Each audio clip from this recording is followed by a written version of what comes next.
to my 2021 Halloween special. This year we're going to be doing 10 of the most haunted places in the National Trust. All information is from the National Trust. For those who don't live in the UK or haven't heard of the National Trust, they are the backbone to keeping the United Kingdom's heritage, beauty and nature alive for people like you and me to enjoy. I highly recommend going to any of the National Trust properties.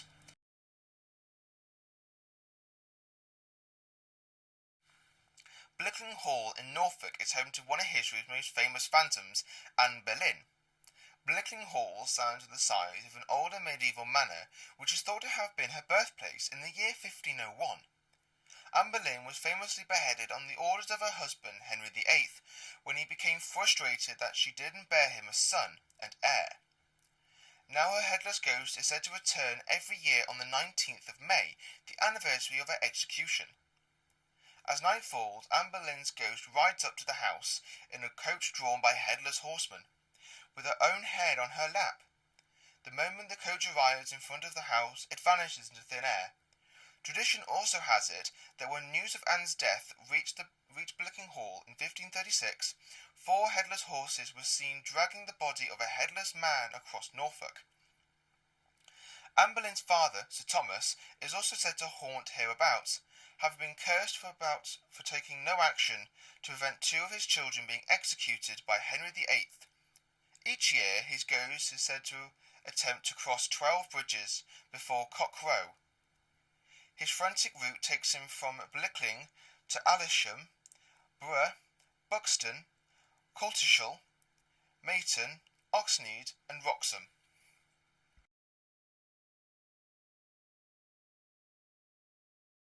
Sir Francis Drake lived in glory as a national hero, but his spirit is not a happy one, and his ghost is said to haunt his Devon home. The house built on the site of the former abbey was sold to Sir Francis Drake in 1580. He made Buckland his home after returning to England after his 3-year circumnavigation of the globe on the Golden Hind. But while Sir Francis was regarded as a national hero, many locals feared him and believed he had supernatural powers. Some said that he had only defeated the Spanish Armada because he had made a pact with the devil. His ghost is believed to ride across Dartmoor in a black coach driven by headless horses, led by 12 chattering goblins, and pursued by a pack of baying dogs. Any living dog that hears the spectral barking is said to die instantly.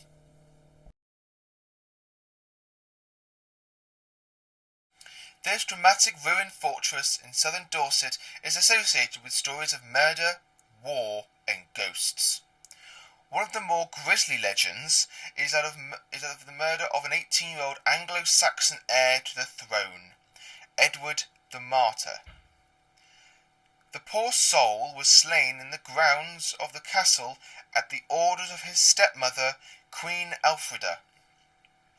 She wanted to bring about the succession of her own son, Ethelred, later known as the Unready. In the 13th century, King John imprisoned 22 captured Frenchmen in the Corfe dungeons and left them to starve to death, while in 1327 Edward II was imprisoned at Corfe Castle prior to being murdered.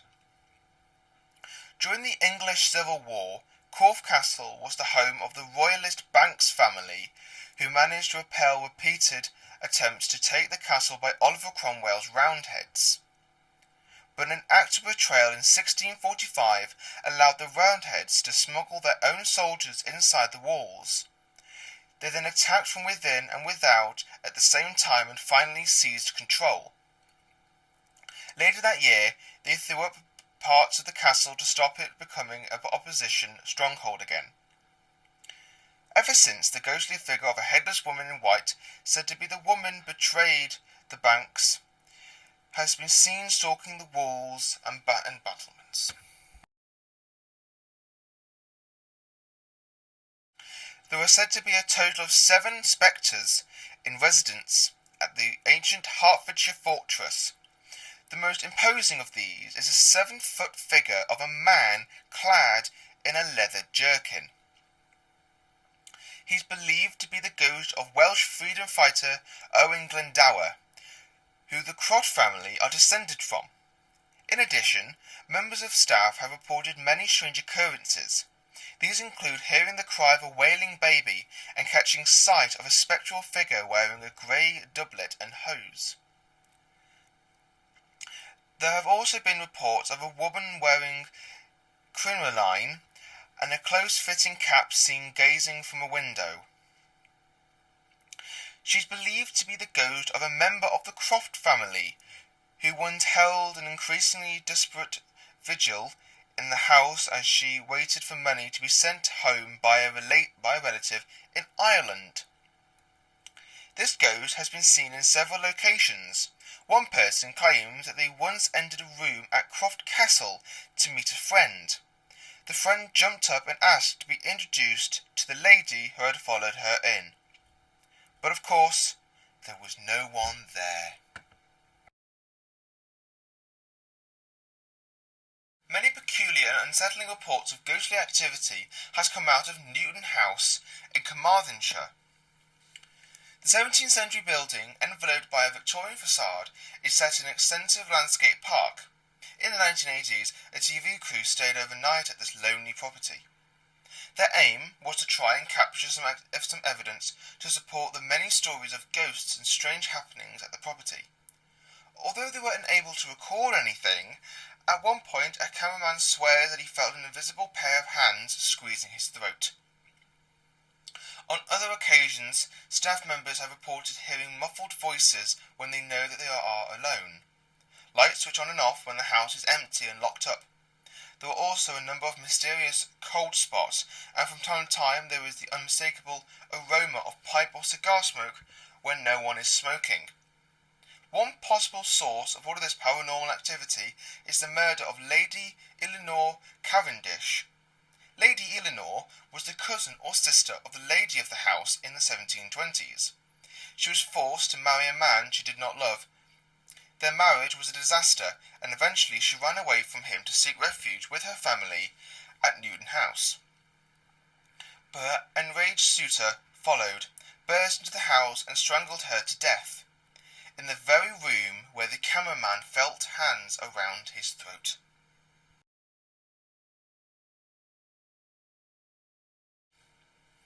Dunster Castle is full of ghosts, and those that work at this ancient Norman fortress report many strange experiences. These range from peculiar sensations, unexplainable events, and sightings of ghostly figures, to other sinister sensations that sometimes seem only perceptible to dogs. In the area of the 17th century stable block, which now houses the gift shop, staff members say that they have seen a man dressed in green walking through only to disappear without a trace. There have also been reports of a mysterious green light that bobs across the shop before disappearing. Many people have complained about a menacing, uncomfortable mood here, leading some visitors to ask directly whether anyone had been murdered there. In the stock room, displays fall over without any obvious reason, and unopened boxes have been found to have been ruined by a mysterious brown sticky gunge. Elsewhere, in the Blue Kitchen, a volunteer was deeply shaken when a disembodied, naked human foot appeared in front of him, and several people have reported hearing men's voices and loud footsteps late at night in areas of the castle they know to be empty. One cleaner said that she was confronted by an apparition of a man in an old-fashioned military uniform in the area of the castle that was later found out to have been a dormitory for troops during the Civil War. But perhaps the most unusual ghost story from Dunster concerns the remains of a 7-foot-tall prisoner that was found manacled by the wrists and ankles, along with several other skeletons in a deep dungeon beneath the gatehouse. Even in broad daylight, the place where these skeletons were found is dark and gloomy.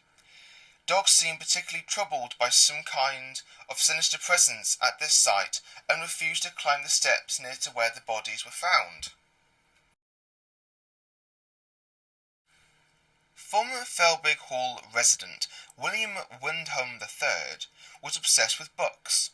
Most of the stories associated with the Norfolk house relate to him. He is believed to still visit his magnificent library at Felbrigg in order to read all the books he didn't have time to whilst he was alive. William Wyndham inherited the hall in 1749. In 1809, a fire broke out in a friend's London library. William couldn't bear to see the books burn and risked his own life rescuing precious volumes. He was badly injured in the flames and died a few weeks later, but his ghost is still seen in the library at Felbrigg, catching up on his reading. Staff and volunteers report seeing William sitting at the library table or relaxing in a library chair. However, according to at least one source, the ghost will only appear when a particular combination of books is placed on the library table.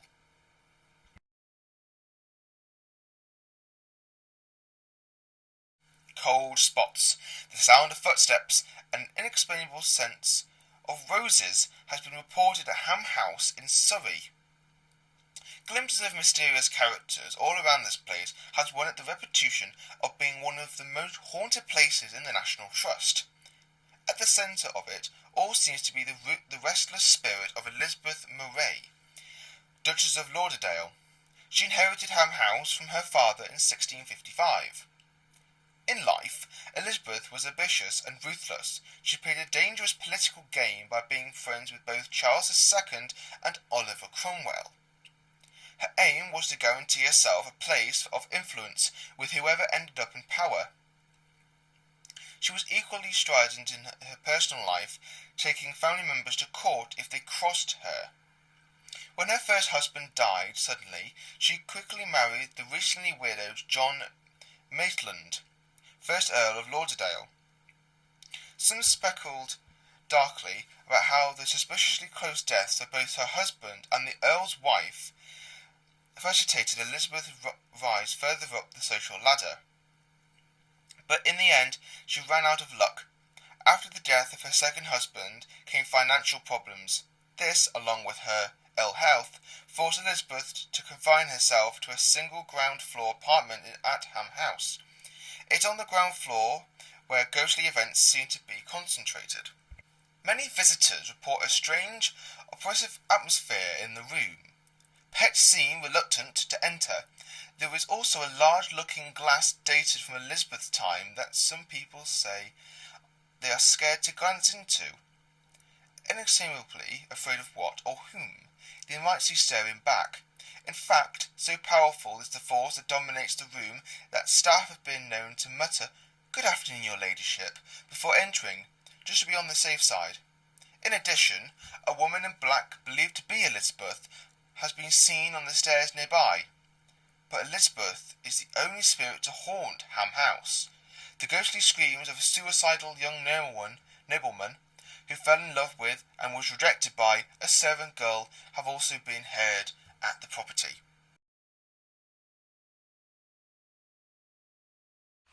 A sad, tormented soul seemingly unable to rest has appeared many times to staff and visitors here, particularly children. In 1816, a seriously depressed George Lennox Conyngham committed suicide, leaving his second wife Olivia to bring up their children. She also had to live with the guilt and grief of being unable to save her husband from his demons. Her ghost is said to roam the house to this day, but most consider Olivia a benign presence who is particularly fond of children, often choosing to appear to the youngest in the house.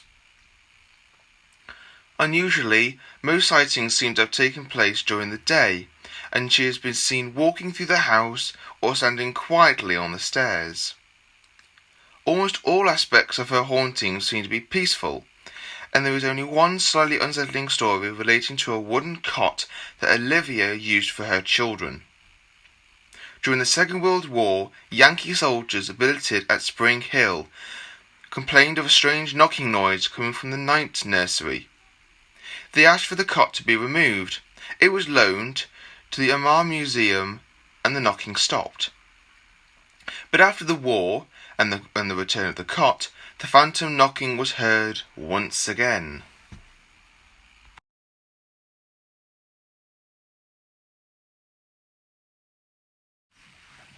Many people have reported seeing the ghosts of Roman soldiers in the cellars at Treacherer's house. The best known account comes from a retired policeman, Harry Martindale. Before he joined the police, Harry worked as an engineer.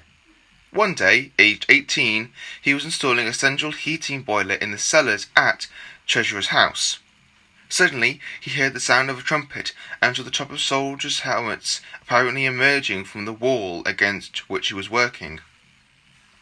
He leapt from his ladder, watching in disbelief as behind the trumpet player plodded a horse and about 20 soldiers, walking two abreast. They were carrying lances, round shields, and short swords. According to Harry, the men looked tired and dirty. Terrified, he shot upstairs. He bumped into the curator, who said, before Harry could stutter a single word, "By the look of you, you've seen the Romans." Interestingly, Harry's account of the men carrying round shields was at odds with contemporary ideas about how Roman soldiers were equipped. They were generally believed to have only used rectangular shields, and some used this fact to discredit his story. However, later research would reveal that during the 4th century AD, the 6th Legion was withdrawn from York and replaced by troops that carried distinctive round shields. In addition, later archaeological research revealed evidence of a Roman road 18 inches below the current cellar floor. Thank you for watching this year's Halloween special. I hope to be doing something similar for Christmas, but obviously it'll be a lot more merrier. Goodbye.